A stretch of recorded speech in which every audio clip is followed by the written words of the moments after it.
And we are live. You already know who it is. My name is Mike Kyle, aka the Fantasy Vulture. I have over a decade worth of fantasy football experience, and I've continuously competed for fantasy championships over the course of the past 6 seasons. Let's make it 7 in 2020. But enough of me. I'm here for you on today's episode of the FV Show. We are starting something a little bit new today. Today is going to be the Dream Team episode. And what is that? That is going to be the episode of me constructing my fantasy lineup of just some guys who I am planting my flag on this season. But before we get started with that, a few quick things from you. First off, smash that subscribe button, power running back style, like Derrick Henry up the middle to show your support, for this channel, for the podcast, wherever you are consuming this content. And also be sure to leave a like and a review down below. That way I can always know how to improve, or just if you like the video in general. A lot of people are watching, not a lot of you are subscribing and liking the content, so please be sure to do that. It does help me out a lot. And last but not least, you can follow me on all social media at FFVulture. That is Instagram, TikTok, and Twitter. And, of course, the website is ffvulture.com. All right, let's jump into this. I don't have graphics made or anything like that. I just got my notes in front of me. And we are just going to get going, I guess. So this is how this is going to start off. We're just going to create our starting lineup. So we're going to go quarterback, 2 running back, 2 wide receivers, a flex, tight end, and then a rookie. So let's just jump right in. The quarterback that I am planting my flag on this season is Matthew Stafford of the Detroit Lions. His nickname is Pat Stafford because of the way that he pats his stats. Last season, before he got injured during the second half of the year, he was on pace for over 35 touchdowns and over 5,000 passing yards. I was going to say throwing yards. That's definitely not what it's called. He has the weapons this season as well. It very much transitions over from last year. Kenny Golladay expected to make another step forward during the early parts of his incredible and already successful NFL career. Marvin Jones is still there. TJ Hawkinson, their tight end draft pick who they drafted last season, is taking another jump into year 2, obviously getting more acclimated with being in the NFL. He is coming off of an injury, so that is just something to monitor. And then they also drafted DeAndre Swift this season. They have Kerryon Johnson fully healthy, and those two are running backs who can catch the ball out of the backfield very similarly to what Theo Riddick did for the Lions year over year. And also, this team needs to win now, or else Matt Patricia might be out of a job. So you're not just going to keep giving the running backs the ball over and over and over again if you need to win games, and especially if you have a quarterback who has that gunslinging of an arm, who just is willing to air it out and is willing, again, to pat his stats. That's not saying Matt Stafford's bad. No. But we just love guys who are willing to air it out, chuck it up just a little bit more than others, and that obviously equates to fantasy points. Matt Stafford's current ADP, I should pull these up, shouldn't I? Let's go to fantasy calculator. Matt Stafford's current ADP, that's not what I need. Come on. Draft? No. There we go. Half the ADP. I didn't even think to pull up ADP when I was doing this. Let's see. Matt Stafford's current ADP is currently in the 10th round, going as quarterback 13. So basically what that means is everybody else is going to have a quarterback, and you can just kind of sit and wait like this, and you can just be like, oh, I'm just going to click the little red button that says Matt Stafford because I know I'm going to be getting QB1 performances out of him week in and week out. Now moving over to the running back position. Our first running back is going to be none other than Clyde Edwards Helaire, rookie running back for the Kansas City Chiefs. And this is just very, very easy. Kansas City running backs, and specifically Andy Reid running backs, have always been extremely productive for fantasy football. They typically finish inside the top 18, and that's kind of just like at the baseline of it all. But time and time again, we have seen them finish as running back ones. During his rookie season, this was albeit 3 years ago, but still in the same system, Kareem Hunt finished as the number 3 running back in fantasy football during his rookie season. This is the best offense in the NFL. We know they are going to just pour points on their opponents week over week, and obviously that also equates to more touchdowns and just more opportunity for Clyde Edwards Helaire. And last but not least, Patrick Mahomes hand-selected him. The Chiefs went to Mahomes and said, hey, who do you want us to take? And he said, give me Clyde. There is some concerns about his ability as being a pass blocker and protecting Patrick Mahomes in that way, and pass protection. I don't really care. That to me, they're not going to pull Clyde off the field, I don't think. Sure, they may have some other guys like Tyrell Williams, but honestly, this is going to be the Clyde Edwards Helaire show. And at the number 4 pick in my draft, I'm strongly considering taking Clyde over Dalvin Cook, over Derrick Henry, over Alvin Kamara. Right now, the way in my head that I have it set up, I'm leaning Henry, but like 3 hours ago, I was leaning Clyde. And so I'm really just trying to split hairs between the two of them. So Clyde Edwards Helaire, I'm willing to plant my flag on this season. The other running back who I'm willing to plant my flag on is none other than Ronald Jones, running back for the Tampa Bay Buccaneers. This spot was initially for David Montgomery, but they're going around the same, and I like the upside of Ronald Jones just a little bit more. Last season, on 40% of snaps, Ronald Jones had 174 carries and finished as running backs 27 and 26 in PPR and standard respectively. Can I pull that back up, Ronald Jones, one more time? I got his player profile pulled up right here. So on 40% of snaps, he had 724 rushing yards and 31 receptions for 300 receiving yards. Peyton Barber's gone. They drafted Keyshawn Vaughn. Yes, they brought in LaShawn McCoy. I don't really care about McCoy all too much. And Bruce Arians already said that Keyshawn Vaughn is not going to see the field this season. Bruce Arians hates rookie running backs, circa David Johnson. So now we're looking at Ronald Jones, who is going to see now, it looks like 65% of the work, we can say. Very, very conservatively, that feels like a really good number for him. So we'll say 65% of the work. He'll probably see 225 carries. He's the guy. This is a much better offense compared to what they had last year with Jameis Winston, where you never knew what you were going to get, even though he was the guy that was going to air it out. We know that bringing in Brady is now a giant upgrade, just in overall football terms, not so much maybe for fantasy. And then his ADP is currently in like the 5th or 6th round. Let me pull up his ADP just to be sure. Let's see, because I know he is going actually behind David Montgomery. Ronald Jones' ADP is currently in the back of the 5th round. So yes, that 5th, 6th ADP. It's beautiful.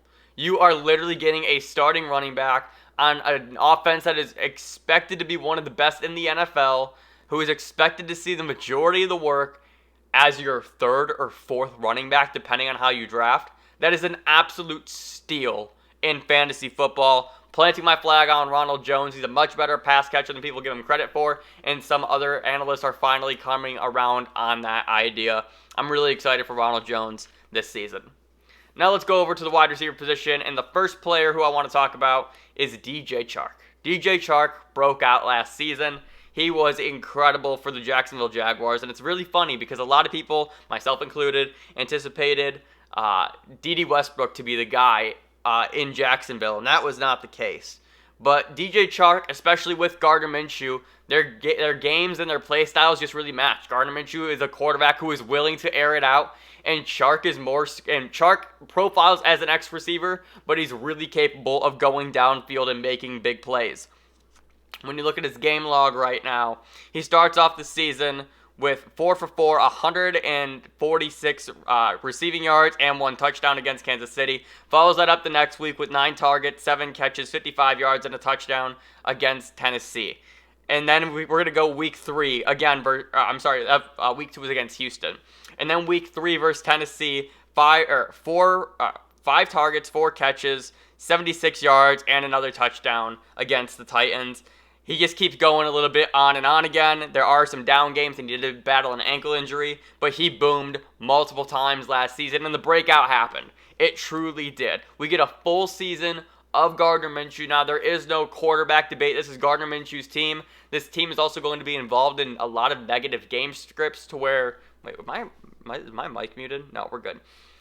This team is going to be involved in a lot of negative game scripts because they are expected to be trailing in a lot of their games, especially after releasing Leonard Fournette, who is a very, very polarizing NFL player. But regardless, if this team is trailing and they are playing from behind, DJ Chark is going to see a monster target share.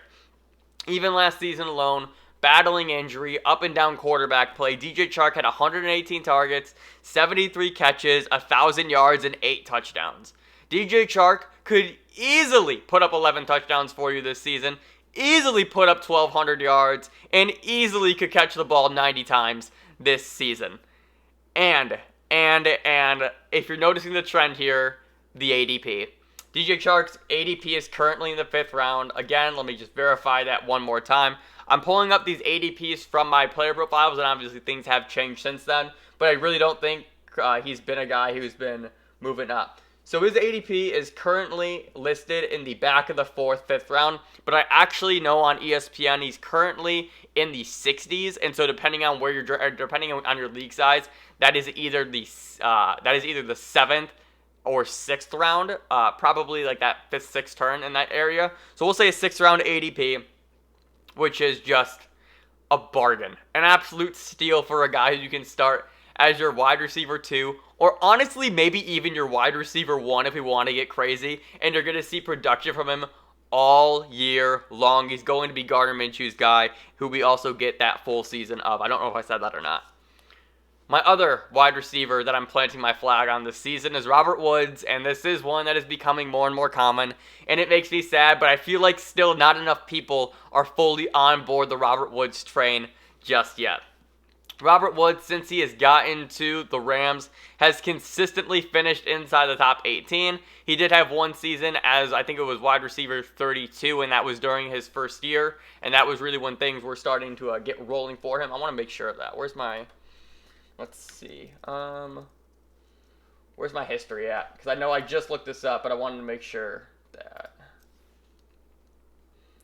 Let's see, 2017, half point... Robert Woods. Yes. So he finished as wide receiver 32 during his first year in Los Angeles, but since then, wide receiver 17 and wide receiver 10. And during that year in 2017 where he finished as wide receiver 32, we saw the blueprint of him being a dominant fantasy player.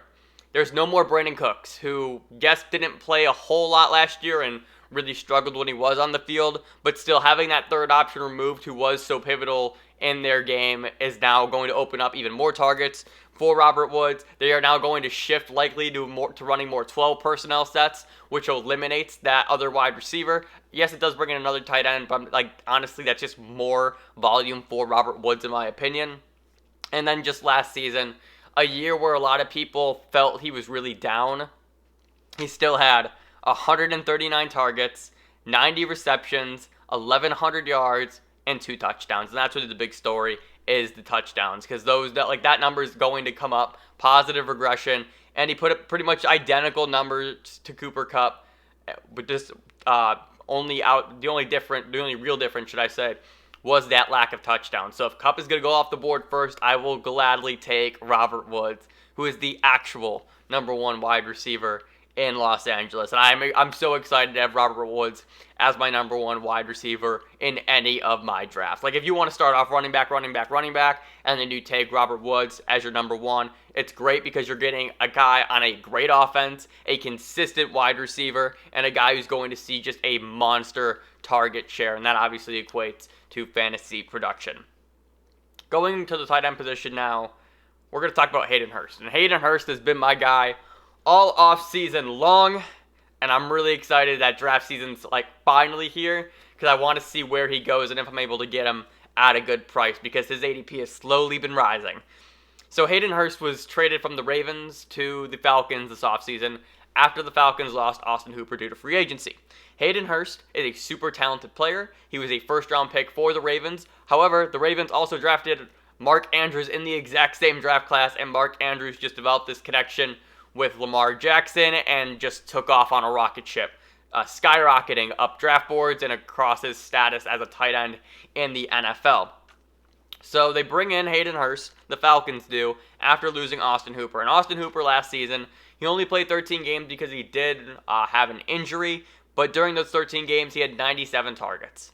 And that is a massive hole to fill. Sure, they brought in Todd Gurley, but they also lost Mo Sanu last season, who was traded midseason to the Patriots. So now, Hayden Hurst can step in and legitimately see 110 targets. We'll say 100. Can legitimately see 100 targets during his first season with the Falcons. And reports out of camp have been great so far. Matt Ryan's been talking him up a lot. He himself has been saying things like he's really ready to show what he's capable of in the NFL this season. And this offense, again, is just so fucking good. Matt Ryan is going to throw the ball 600 times. They're going to be a top 5 scoring offense most likely. and that just equates to great production at the tight end position. I'm really excited for Hayden Hurst this season. Ever since that trade went down, honestly, where he was sent over to the Falcons, I've been like, Hayden Hurst is the guy to target. At the flex position, there were a few players who I was considering here. Unfortunately, I only get one, so I really just want to quickly say some names who I was considering. I was considering David Montgomery, and I was considering Jordan Howard. Montgomery being the running back for the Bears, and Howard being the running back for the Dolphins. Their cases are super similar, so I'm just going to throw them into one, and then I'll talk about the actual flex player who I decided on. But for those two players, it's as simple as they're both going to see 250 carries this year, and no one else is in competition with them. Jordan Howard consistently finishes as a top 24 fantasy running back, despite being on 4 different teams now, 3 different teams at this point. And David Montgomery last season saw 243 carries and like 28 catches in total, and they didn't do anything to take that away from him. And this offense is expected to be better in Chicago. All right, so that's my quick side tangent. If you're waiting on running back or you just want to load up at the running back position, those two guys are guys who I'm definitely targeting late in drafts. I love them. Okay, but the actual flex player who I want to talk about is DK Metcalf. Yes, DK Metcalf, the player who I just traded in Dynasty in order to get back AJ Brown and Zach Moss. Listen, I had to do it. But DK Metcalf for me this season, I adore. Metcalf last year really just coming out. A lot of people were a little bit down on, but they were really dumb in that way. Yes, he was a raw wide receiver, but you saw the talent. And I'll bet the talent against the rawness every single day of the week, twice on Sundays. That's also why I'm so high on Denzel Mims this season. But back to DK Metcalf, plays for Seattle, and with the quarterback who can get him the football consistently. Sure, they might not throw the ball out and air it out as much as we would like. # let Russ cook. But Russell Wilson is an excellent quarterback. He's put up 30 touchdowns. I think it's been the past 4 seasons. So there's that. High-scoring offense. We love that. Last year, Metcalf, going back to what he did, 100 targets, 58 catches, 900 yards, and 7 touchdowns. That's great numbers for a rookie wide receiver. Also, he had 17 red zone targets. 17. And he only had 5 catches in the red zone. That's insane. 4 of them were for touchdowns, actually, if you want to get real nitty-gritty into it. So he had over half of his touchdowns came in the red zone, and he only had 5 catches there. Russ clearly showed a chemistry with him, and we saw the route tree and his ability to grow as a wide receiver really just emerge as the season progressed. He had the great playoff game last season as well. I'm all in on DK. And my favorite part about it is, of course, Tyler Lockett is going ahead of him. So if Tyler Lockett is going ahead of DK, and it's been some drafts where DK goes first, then Lockett, so it really is just draft dependent. But if Lockett goes first and you get DK second, oh, that feels like free money. Oh my God, that feels like free money. Because you didn't have to decide on which guy to take. You just got the one that naturally fell to you. And I just think DK is going to take over this offense this season. His camp reports have been excellent as well. Where's DK Metcalf's ADP at?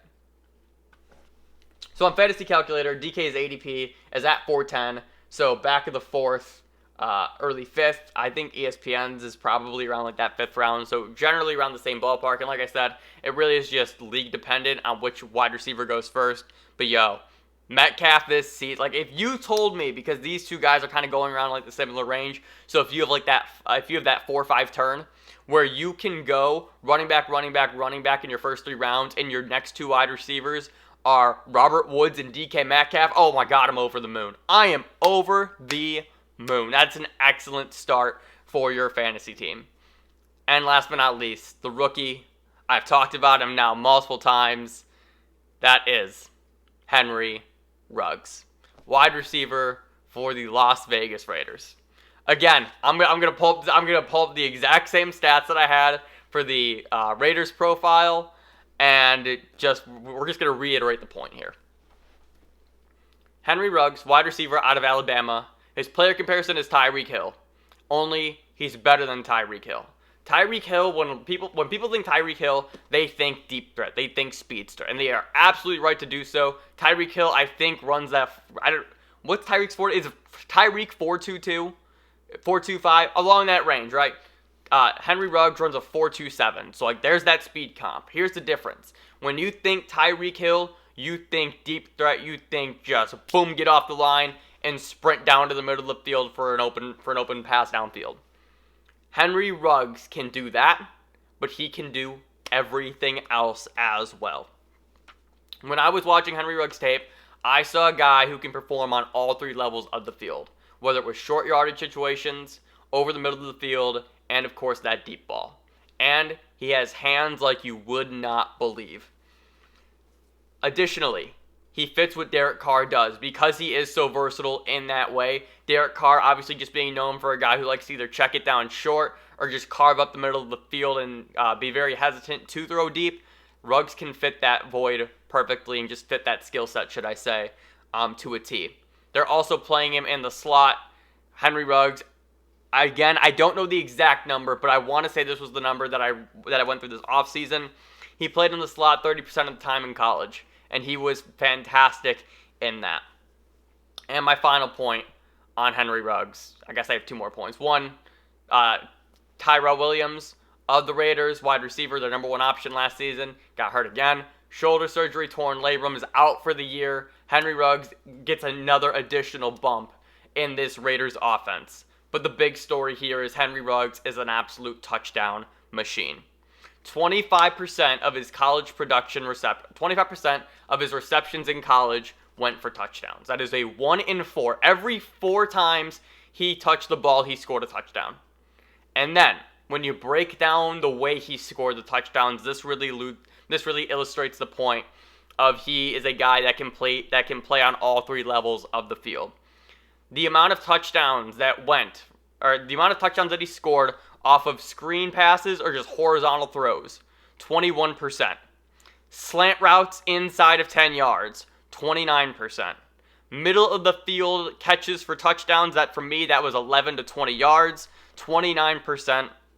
And deep balls over 20 yards, 21%.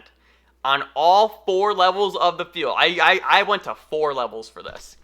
On all 4 levels of the field, he was able to score touchdowns 20% of the time in each facet, in each level, in each tier, however you want to label it. I am obsessed with Henry Ruggs. He is the rookie that I am most in love with. And I think being the fact that he was the number 1 rookie taken in this draft class, the Raiders could have chose anybody. Anybody. This is one of the deepest draft class in NFL history at the wide receiver position. At least it looks like it from the outside. And now, who do they take? Henry Ruggs. Sometimes you just have to follow. Sometimes just follow the breadcrumbs. Like, that's it. That's all you have to do. All you have to do is follow the path that the teams have already laid out for you. And then last but not least with Ruggs, just another thought like popped in my head.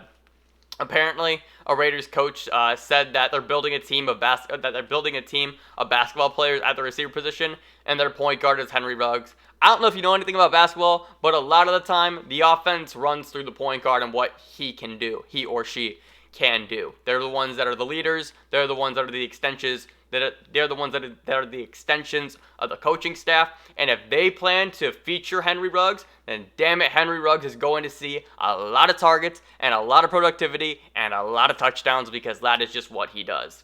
So those are the 9 players. Yeah, 9. Those are the 10 players. No? How many guys is that? 1, 2, 3, 4, 5, 6, 7, 8. Those were the 8 players who I am planting my flag on this season during the 2020 NFL season.